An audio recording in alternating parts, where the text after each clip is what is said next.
it's actually pretty quick. Hey everyone, it's Ben Hardy here, and in today's video we're gonna be going over a BMW i8 Roadster. But first and foremost, I do want to mention that this Roadster is for sale over here at the Kengarf Hyundai in Southtown. So the owner actually works here at the Hyundai dealership. They have this one, and they actually have another Roadster as well, and they do plan on purchasing a few more. So if you're interested in buying a BMW i8 Roadster, I'm going to include a link to Kengarf Hyundai's inventory in the description down below.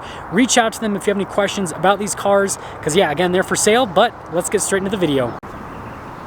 So let's start things off here at the front end of the i8 Roadster. So first off, I love the venting right here. You guys can see in the middle portion there of the hood. I think that looks really good. And obviously that actually is functional, which is nice. You've got the BMW logo right here. You've got a camera on the front end, parking sensors all along the front. And this one has the laser LED lights. So they're super bright and they look super sharp as well. And then I love all of the black bodywork here at the bottom alongside the front splitter there. But yeah, overall, still to this day, it looks super futuristic, super cool, and it's cool to see two of these next to each other because you can see the other one there in the background. Now coming on the side here, we've got two 15mm tires wrapped around 20-inch wheels, and then we've got two 45mm tires again wrapped around 20-inch wheels over in the back. And then as for the design on the wheel, it's kind of like a basic looking black spoked wheel, but overall I think it looks really good with the overall theme of the car. There's some really cool elements. So first off, notice we've got the BMW logo, and then notice the blue accenting there on the brake caliper, and notice how there's that blue accenting there on the bottom with the blacked out portion just down below it. And you notice that all over the car, where you'll have the contrast between the black and the white, but then they'll also throw in some blue accenting. But yeah, other than that, here is a full side view on the i8 Roadster, and this thing just looks incredible. Definitely has that supercar shape.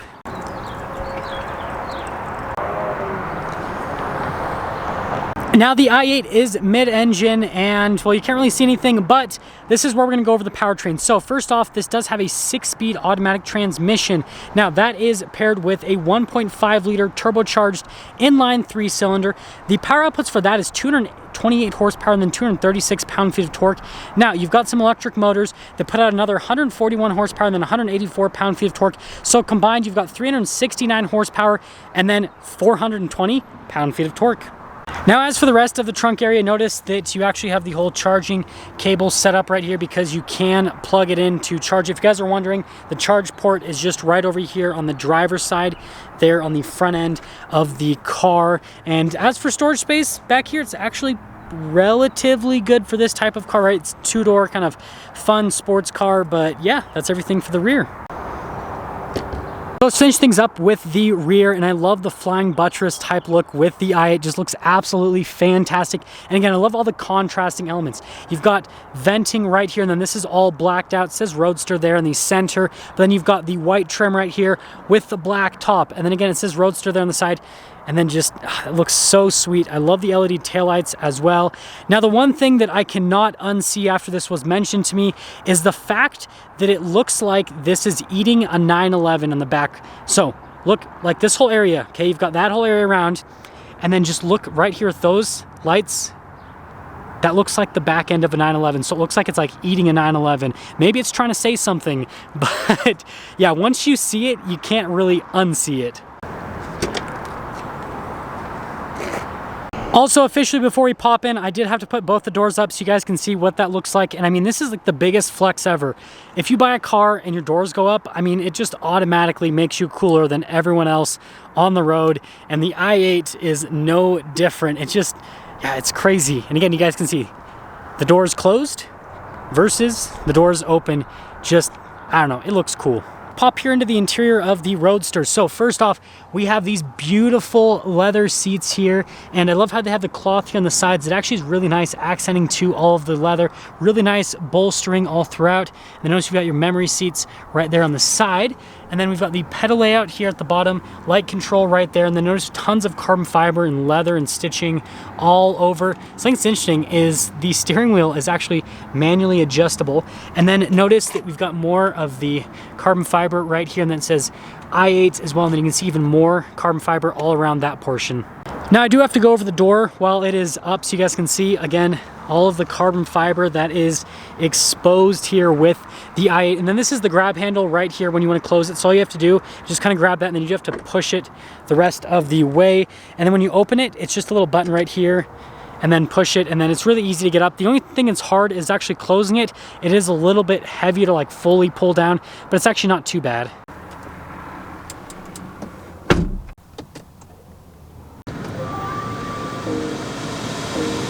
Now, first off, this is kind of like your emergency latch for the door. This is actually the regular door handle right here on more carbon fiber.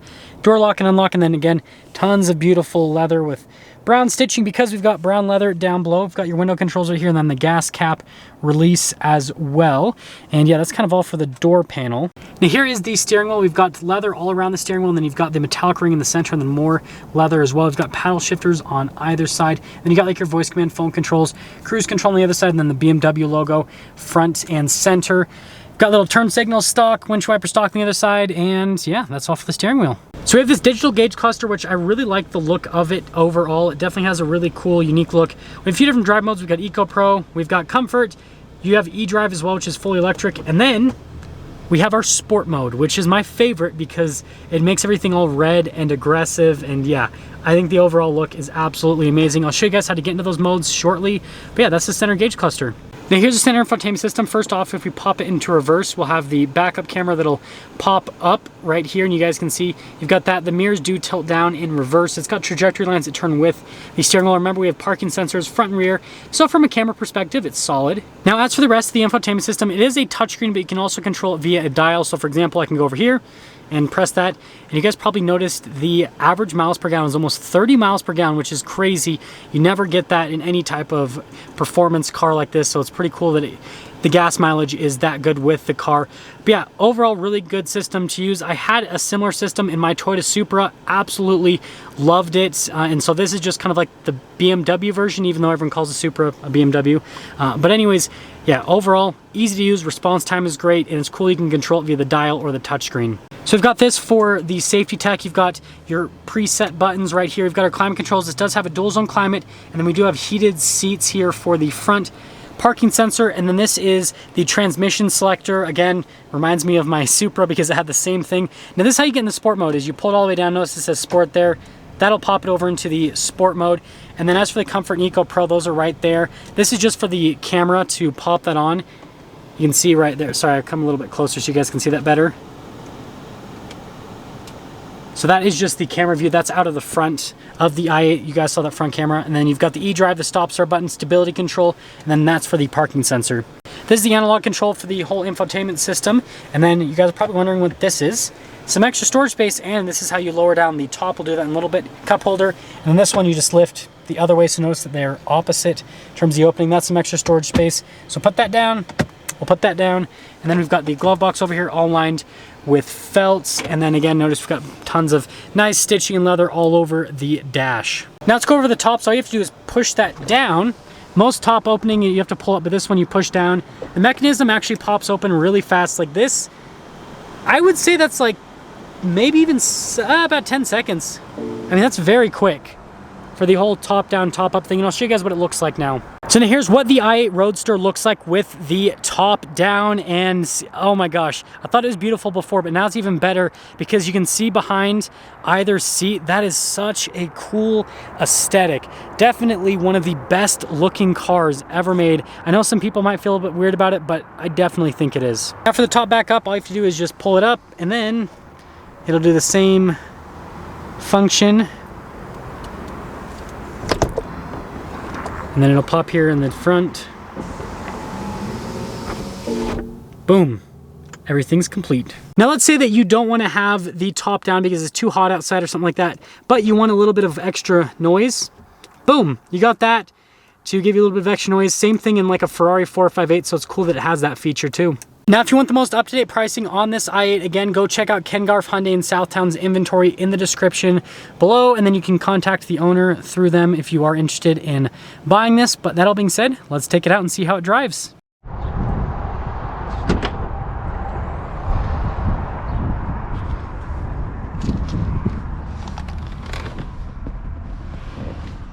Tricky, tricky.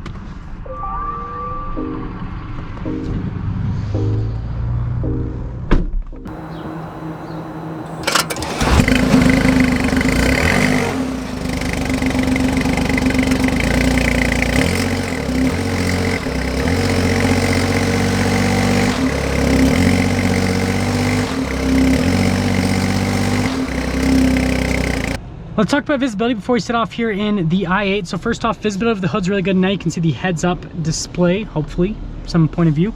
And then there's your visibility through both the mirrors. It's so cool to see the bodywork on the side of the car. And then here's throughout the rest of the rear. And then I also did forget to mention this. There's a little bit of extra storage space behind this panel right there and also down there. Gosh, guys, I suck at reviewing cars. But anyways, let's set off. We are setting off here on the i8, and I do have the rear window open so you guys can kind of get a little bit more sound from the engine, hopefully. But first, setting off in the i8, what is it like? The first thing you feel is this car is extremely rigid, and that's what happens when you use as much carbon fiber as they do for the i8. Aside from the extreme rigidity of the car, it's actually not too weird to drive. I thought this would be weird with the whole hybrid situation and everything, and it's not. Like, it literally is one of the easiest cars to drive. It's not super low to the ground, so it's not going to scrape on everything when you try to go like up and down not curbs, but like driveways, all that kind of stuff. It's not crazy fast when you're in this comfort mode, but I mean, it gets up at a normal pace. Like it literally just feels like I'm driving a normal car. But it is, again, a little bit more on the stiff side of things, so I guess just kind of understand that. Now we will pop it over into the sport mode here and see how that kind of does. Oh, way more responsive in the sport mode. Significantly more responsive in the sport mode compared to the comfort mode. And we actually can manually shift. Shows the RPMs right there. Sounds pretty cool. I'm gonna roll the window back up. Oh, they definitely... So when you roll the window up and you just hear the piped in sound, because it is piped in, it actually sounds pretty good. It has like a sports car type audio to it. I mean, again, it's got a little 3-cylinder in it, but it sounds good. So getting up and going here from a stop.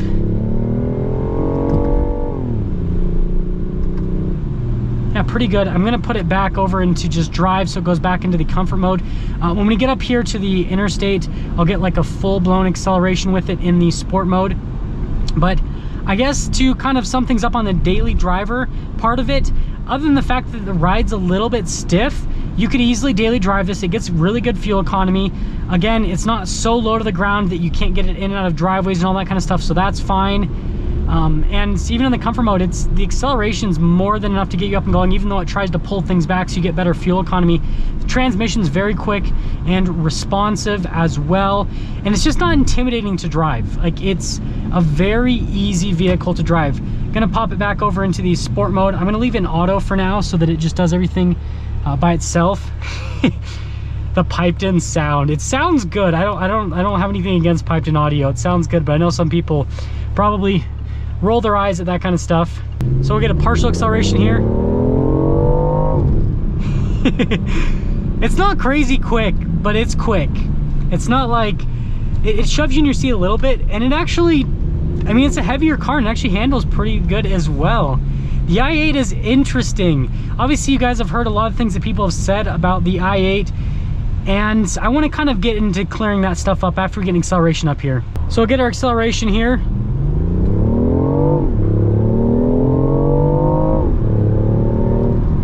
Yeah, it's actually pretty quick. And you always get power. As soon as you put into the throttle, you just always get power.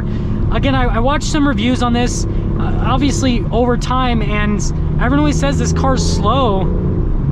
It's really not. It's not, again, it's not mind-bendingly fast like an Acura NSX or like a Lamborghini Huracan or any of those supercars, but it's fast and you always get power. Like, there's just always power. And let's get into summing things up on the i8. So I think this car is kind of misunderstood, right? People just see the price and then they see the power figures and all that, and then they're like, oh, that doesn't make sense. But I feel like this car kind of is going after a specific type of buyer. I feel like this is going after the person that wants something that that looks exotic, but then they don't have to deal with a lot of exotic car stuff, right? You could daily drive this very easily. It gets good gas mileage. Maintenancing on these, actually, I looked into it, it's really not bad whatsoever. And so it's something that's actually pretty inexpensive to maintain. It doesn't have a crazy big exotic engine. It has a turbocharged 3-cylinder and a hybrid system. And so it gives you this exotic car experience, but then it also mixes it with a bunch of daily drivability. And so overall it lends to a really cool package. And so, yeah, I think the i8 is definitely misunderstood. If you're looking into this as getting like a crazy raw performance car, it's not about that. This is the kind of car that you could drive every single day and on the weekends.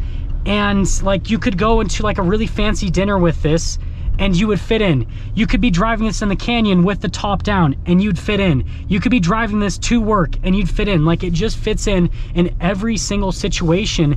And so, yeah, I think that's where the i8 really shines. And I think it's one of the most misunderstood cars in the car industry. But I am so grateful that I finally got to drive this, because it was exciting. Now let's get some things up for this BMW i8 Roadster. And again, if you are interested in purchasing this, just reach out to the Ken Garff Hyundai in Southtown, and then they'll get you over to the owner so that you can get that all figured out. But that all being said, I will see all of you guys in the next video.